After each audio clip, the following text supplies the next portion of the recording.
You're tarnished, aren't you? I welcome you to the Church of Vows. I am Miriel, steward of this sacred chamber. My apologies for the unseemly state of affairs. Do you know the origin of this place? How it came to be known as the Church of Vows? Well, that is a shame. But who can blame you? The shattering has caused us, all of us, to lose sight of something very dear.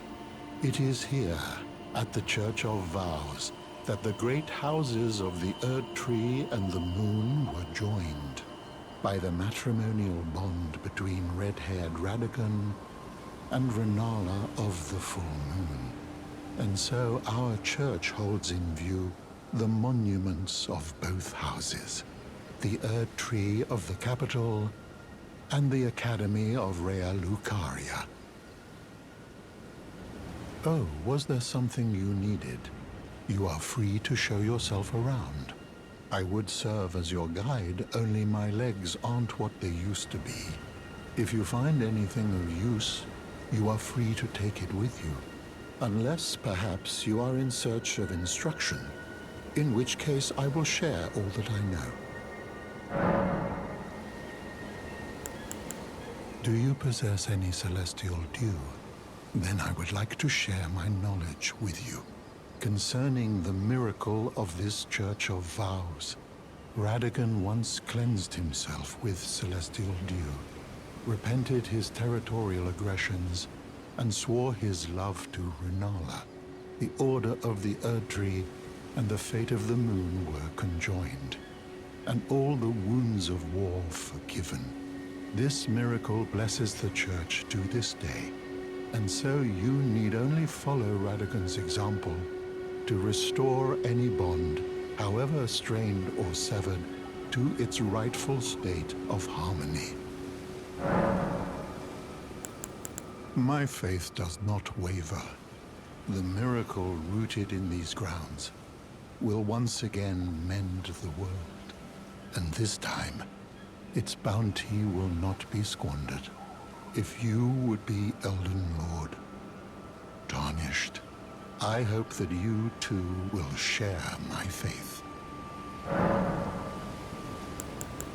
You wish to know more of Lord Radagon? Lord Radagon was a great champion, possessed of flowing red locks. He came to these lands at the head of a great golden host.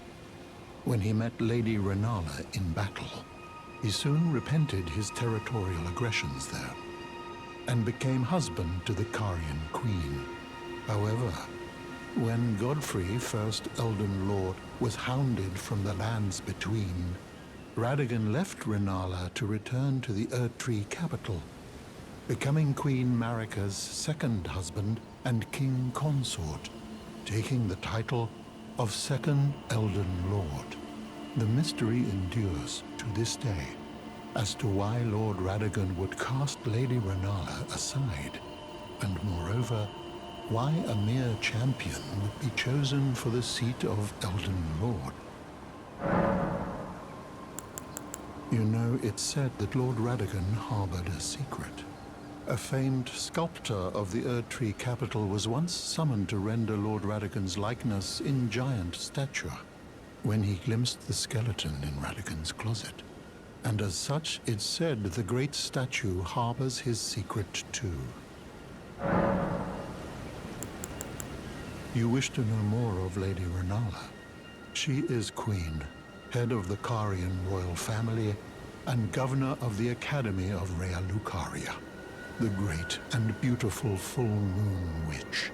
Sadly, her heart was broken when Lord Radagon left her, and then, when the Academy rebelled against the royals, she was locked away in the Grand Library.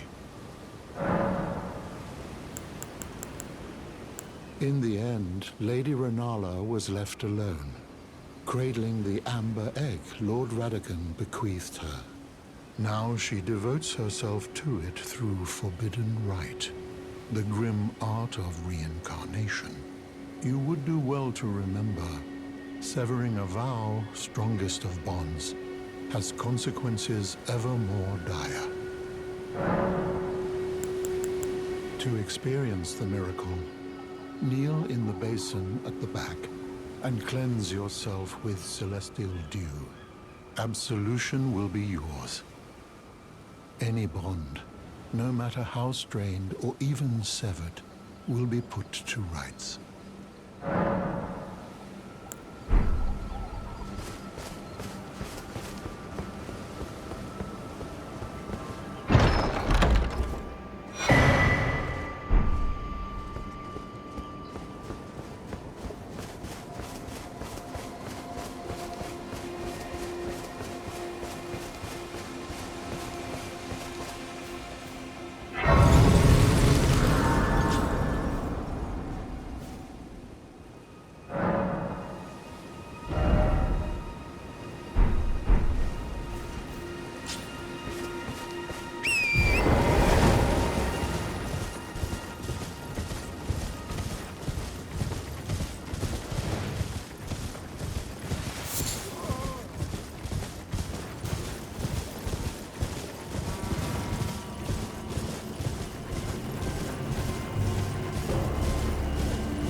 You appear to be doing well. Very good. Well then, would you like to learn an incantation? There's something I should mention to you as well. I'm thinking of leaving the Round Table Hold. Do you know of the noble Gold Mask? Though he was but a tarnished, living outside the lands between, he was a great scholar who foresaw the coming guidance of grace. And now, I hear he has come to the lands between alone to contemplate the Golden Order. I wish nothing more than to seek his instruction, and perhaps even help him in his research. May the Golden Order shine through you. I don't believe we've met. I'm known as D. I hunt down those who live in death and weed their death root. Heed my warning. Those who live in death should be left well alone. All the more should you spy a mariner among their number, unless you wish to lay down your life in vain. Well, well, with a prowess for weeding death root. How would you like to earn the strength of beasts? If you're inclined to hunt more of those who live in death and weed their death root, then I'll introduce you to Garank, the beast clergyman.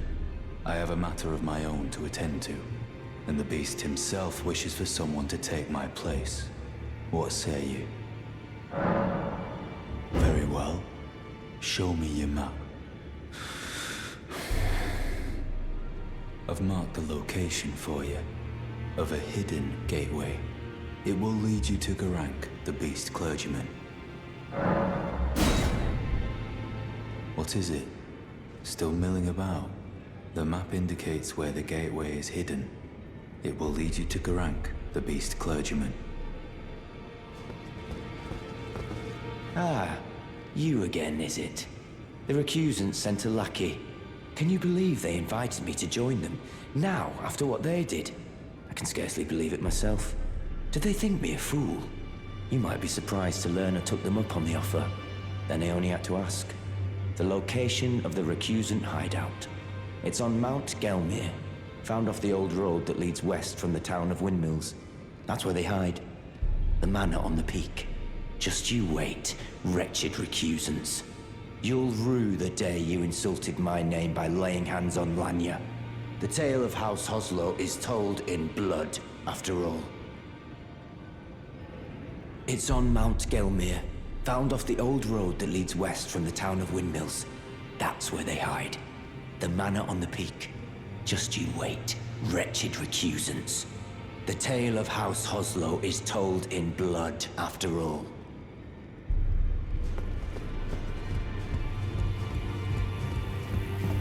Always good to see you safe. So, what do you need? Ah, so you've met D.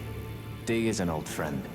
We found ourselves journeying together for a time, bound by our exploration of death. But our paths have since diverged, never again to cross. Though that's hardly an uncommon fate for two friends. Maybe I should tell you. Lately, I feel I'm on the precipice of falling into a deep, fathomless slumber. And I have an inkling it could spell trouble for you somehow. So I just wanted to get the apology out of the way beforehand, since you're so scary and all. Dee was telling me that he discovered the mark of the centipede. The centipede is an ancient symbol of the curse mark. As long as whoever finds and uses it is not nefarious by nature, then we may be able to form an alliance. If only I could speak to them in person. And if they were like you, all the better.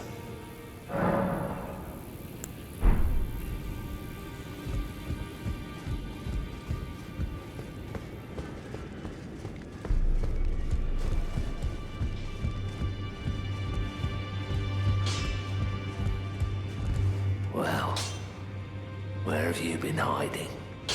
I took you for dead. No matter, it's all the same. Lay out your arms, then. I spoke with the girl. She has a gift for spirit tuning. So I told her everything I know. I'm indebted to a spirit tuner I met long ago.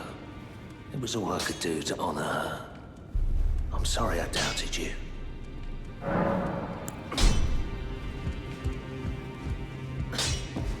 Good to see you again. Thank you very much. I have you to thank, don't I? For persuading Master Hugh. I can happily announce that he has taught me the noble toil of spirit tuning. I'm as yet unsure of what I might be able to accomplish, but if I might be able to help you all, I'd certainly like to try. And if there's any chance to ease the suffering of my dear men who were grafted, well, I certainly must try. Roderica, the Spirit Tune Apprentice. Pleased to make your acquaintance.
I smell it.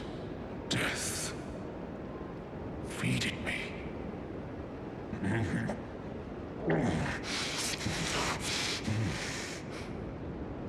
Tarnished. Bring more deaths. I shall grant thee eye and claw. Feed me more.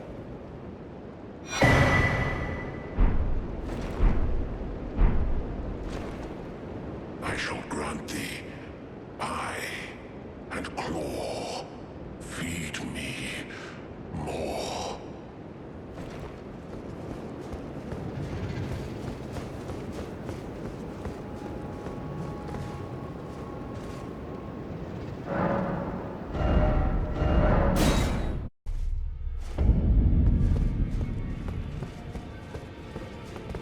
You've met Garank, I take it.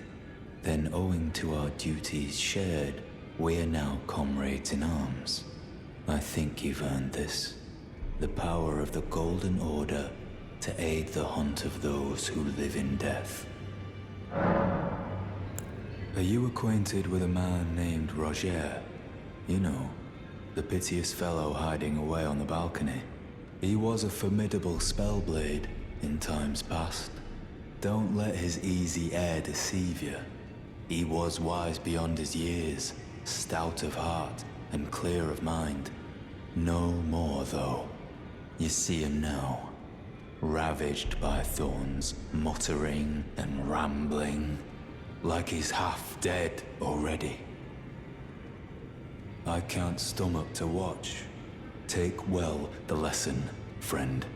That's how you end up when seduced by those who live in death. When grace is sullied, it rots people from the inside, breaks them. I serve the Golden Order, that I might put this crooked land to rights, following only the guidance of the great Elden Ring. Those who live in death fall outside the principles of the Golden Order. Their mere existence sullies the guidance of gold, tainting its truth. And so it is the vermin must be exterminated, down to the very last.